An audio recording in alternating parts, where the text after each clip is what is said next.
Vous venez de recevoir le trophée Codir de l'année 2016, trophée Codir de la transformation digitale. Comment cela se traduit-il au sein de votre Codir? D'abord, le Codir a réagi très rapidement lorsque l'on a considéré la partie digitale.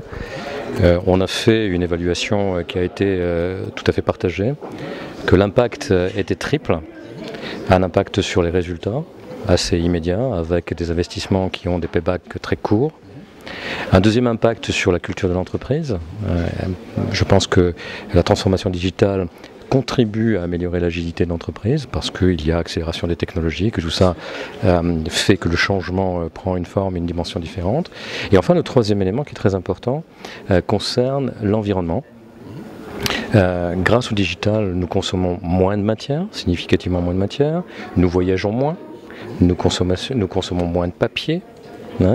Nous consommons moins d'énergie, donc tout ça, les trois éléments combinés font que pour nous c'était une évidence, il fallait absolument que nous fassions de la transformation digitale une initiative groupe, une initiative vraiment transversale à l'ensemble des départements du groupe. Alors justement, Faurecia est un équipementier automobile qui est très engagé dans le numérique. Vous parlez d'entreprises numériques, de voitures de demain et même d'usines numériques. On a vu cela. Comment avez-vous intégré ces innovations majeures au sein de votre Codir? D'abord, ce qu'on a fait aussi, c'est qu'on a changé un petit peu la configuration du Codir. On a aujourd'hui des gens qui viennent d'horizons différents.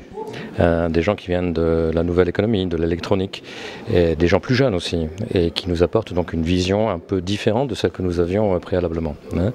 Et c'est comme ça que les choses se font, c'est-à-dire qu'en fait on discute ensemble des opportunités, de l'intérêt des investissements que nous faisons, et bien sûr on mesure aussi les résultats et a posteriori l'intérêt que nous avons à déployer les nouvelles idées qui ont été testées. Est-ce que vous pourriez nous partager une innovation majeure chez Faurecia? Alors, il y a différents types d'innovations. Il y a d'abord sur le produit. On est très engagé sur tout ce qui concerne le cockpit du futur. Et le cockpit du futur va de pair avec l'autonomie des véhicules. Plus le conducteur, ou les occupants auront du temps à faire autre chose que de surveiller la route, eh bien, c'est ce que nous voulons leur apporter. Nous allons leur apporter de la technologie pour pouvoir effectivement gérer leur temps comme ils le souhaitent, de façon utile ou de façon détendue. Ça veut dire qu'il faut de l'intelligence prédictive dans l'intérieur.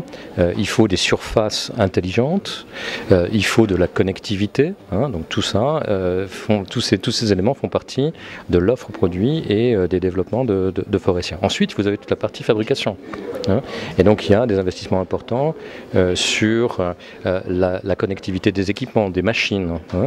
Ça permet de réduire fortement la variabilité de nos process. Je le disais tout à l'heure, de réduire la consommation matière. Enfin, vous avez ensuite les moyens de communication. La réalité augmentée, qui permet à nos experts de ne plus avoir à se déplacer autant et de faire davantage d'expertise, de faire davantage partager leur expertise. Donc voilà, c'est dans vraiment tous les domaines.